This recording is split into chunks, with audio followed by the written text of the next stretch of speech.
बिस्मिल्लाहिर्रहमानिर्रहीम। अस्सलामु अलैकुम स्टूडेंट। नेक्स्ट हमारा टॉपिक है पावर के बारे में। जो पावर का कंसेप्ट है स्टूडेंट्स, वो हम वहाँ पे इस्तेमाल करते हैं जहाँ पे हम ये देखना चाहते हैं कि हमारा जो गिवन वर्क है, जो हम काम कर रहे हैं, वो कितने टाइम के अंदर कर रहे हैं। अगर हम काम करने की सलाहियत को टाइम के लिहाज से देखें कि गिवन वर्क डन कितने टाइम के अंदर हो रहा है, तो स्टूडेंट्स हम कंसेप्ट इस्तेमाल करते हैं बेटा पावर का। अब एक छोटी सी एग्जांपल लेते हैं। फॉर एग्जांपल हम कहते हैं कि एक सर्टन कोई शख्स है, कोई पर्सन है। एक पर्सन हमारे पास वर्क करता है। फॉर एग्जांपल स्टूडेंट्स वर्क करता है जी 100 जूल। दूसरा पर्सन, इसको आप W1 का नाम दे दें। दूसरा पर्सन स्टूडेंट्स वर्क करता है हमारे पास 10 जूल। अब इस केस के अंदर अगर हम देखें तो जो हमारे पास जो पर्सन 100 जूल वर्क डन कर रहा है, तो हम कहते हैं कि इसका वर्क डन ज़्यादा है। और जो वर्क डन 10 जूल कर रहा है, इसका वर्क डन कम है। ऑब्वियस बात नज़र भी आ रहा है। लेकिन स्टूडेंट्स अगर इसी वर्क डन को हम टाइम के लिहाज से देखें, अगर इसी बात को हम इस तरह से देखेंगे, जो हमारे पास 100 जूल जो पर्सन वर्क डन कर रहा है, ये एक दिन के अंदर कर रहा है, 1 डे के अंदर। मीन्स ये कितना टाइम ले रहा है बेटा? 24 आवर्स, 24 घंटों के अंदर कितना वर्क कर रहा है हमारे पास? 100 जूल। और जो दूसरा पर्सन है जो 10 जूल वर्क डन कर रहा है, हम कहते हैं ये बेटा 10 जूल वर्क डन कर रहा है 1 आवर के अंदर, में 1 घंटे के अंदर। तो स्टूडेंट्स यहाँ से आपको अंदाज़ा हो जाएगा, अगर इसकी हम अब बात करते हैं पावर की, कि दोनों के अंदर से किसकी पावर ज़्यादा है स्टूडेंट, तो आपको क्लियर होती है, यहाँ से बात क्लियर होती है कि जो पर्सन बेटा हमारे पास 10 जूल वर्क डन कर रहा है 1 आवर के अंदर, अगर इसके काम को हम टाइम के लिहाज से देखें तो फिर ऑब्वियस बात है जो W2 जो पर्सन वर्क डन कर रहा है, उसकी पावर बच्चों हमारे पास क्या है जी? ज़्यादा है। वो कम टाइम में ज़्यादा वर्क कर रहा है। यहाँ से हम पावर को डिफाइन कर सकते हैं। Rate of work done is known as a power. ये यूनिट टाइम में कोई बॉडी कितना वर्क डन करती है स्टूडेंट्स, वापस क्या कहलाती है? पावर कहलाती है। यहाँ से हम पावर को डिफाइन कर सकते हैं बच्चों। रेट ऑफ वर्क डन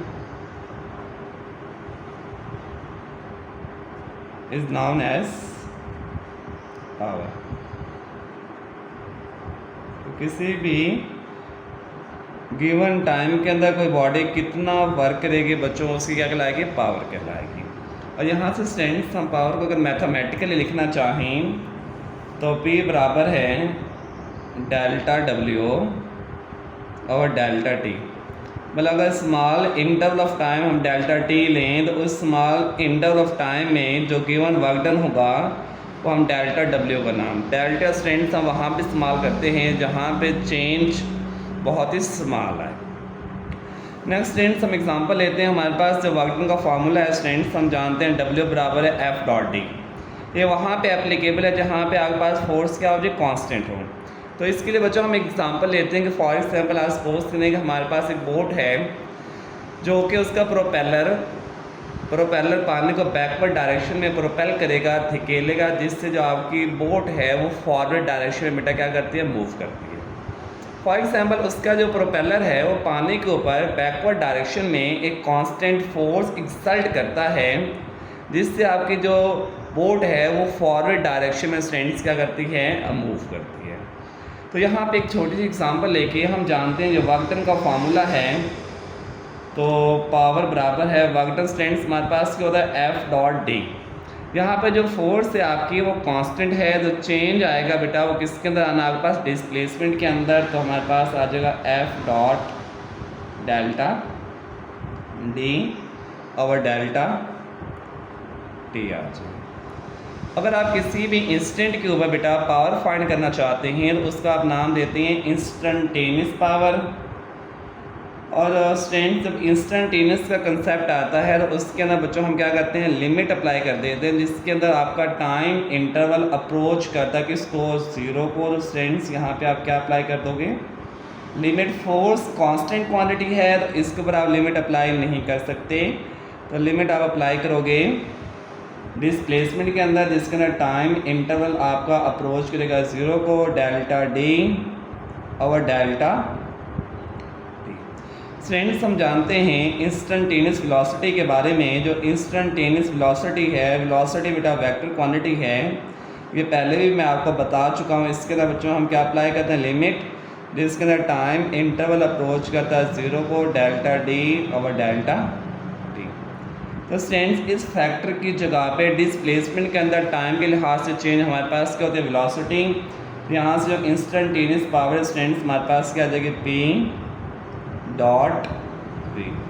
तो यहाँ से पावर की बेटा एक नई इक्वेशन भी हम कह सकते हैं कि फोर्स और वेलोसिटी का हासिल ज़रा बेटा हमारे पास क्या कहलाता है, पावर कहलाता है। तो यहाँ पे स्टूडेंट्स नेक्स्ट हम देखते हैं यूनिट ऑफ पावर के बारे में। यूनिट ऑफ पावर, तो पावर का स्टूडेंट्स जो फार्मूला है P बराबर है W/T। अगर सारी क्वांटिटी हम 1 लें, पावर बेटा हम 1 वाट लें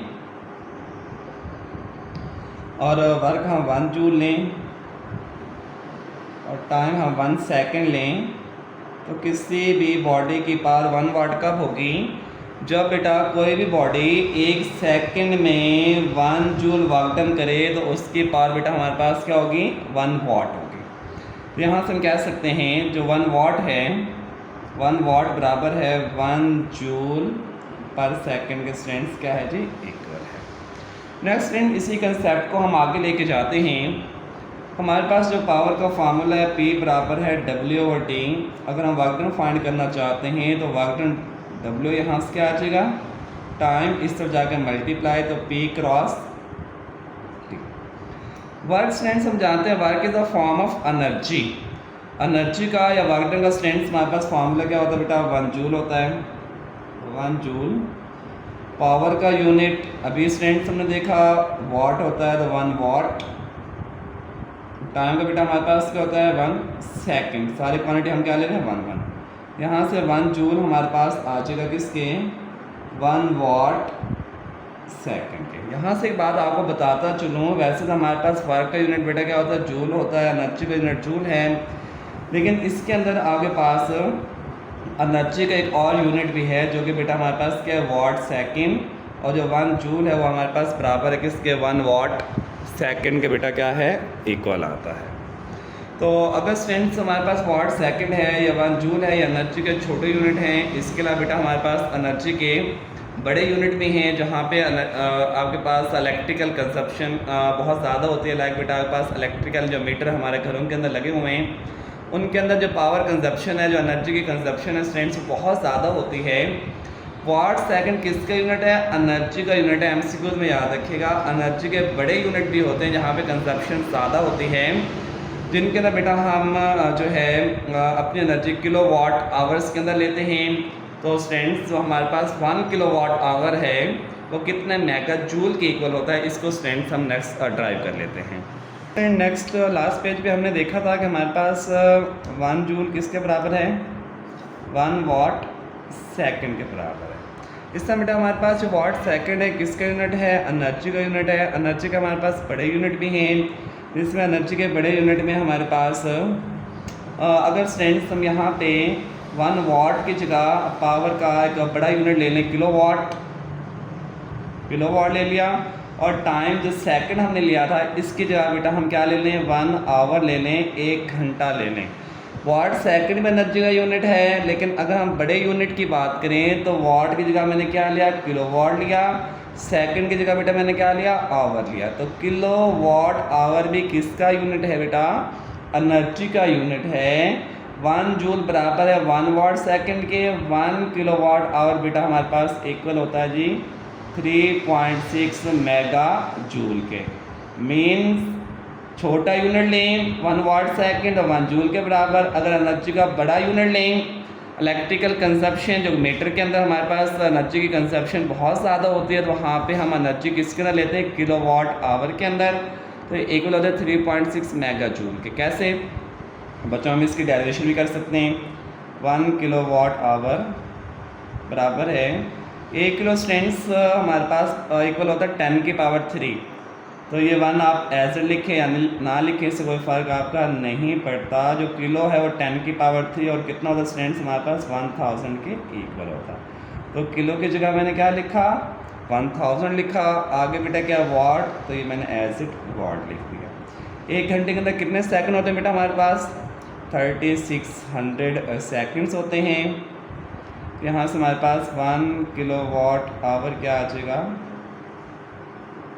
बेटा 1000 को आप मल्टीप्लाई करें जी 3600 के साथ, इसके साथ 3 ज़ीरोज़ हैं, इसके साथ 2 ज़ीरोज़ हैं, तो टोटल बेटा हमारे पास कितने ज़ीरो आ जाएंगे? 5।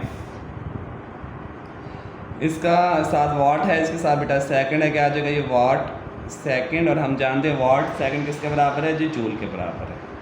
तो 1 किलोवाट आवर बराबर आ जाएगा हमारा 36, साथ में इसके साथ 5 ज़ीरोज़ आ जाएंगी। वाट सेकंड बेटा किसके बराबर है जी? जूल के बराबर है। वाट सेकंड में किसका यूनिट है? एनर्जी का यूनिट है। हमारे पास डेसिमल कहाँ पे? यहाँ पे। इसको बेटा मूव करवा के ले आए। यहाँ पे कितने डिजिट मूव किया आपने? 6 डिजिट। तो जितने डिजिट मूव किया मैथ के अंदर हम जानते हैं उतने बेटा हमारे पास पावर आ जाएगी 10 की पावर 6 जूल आ जाएगी। और हम प्रीफिक्सेस में जानते हैं 10 की पावर 6 टाइम्स हमारे पास किसके बराबर होता है? मेगा जूल के। तो 3.6 मेगा जूल। ये शॉर्ट क्वेश्चन में भी आपसे पूछा जा सकता है कि prove that 1 kilowatt hour is equal to the 3.6 mega joule. ये स्टूडेंट्स आपका था टॉपिक पावर वाला।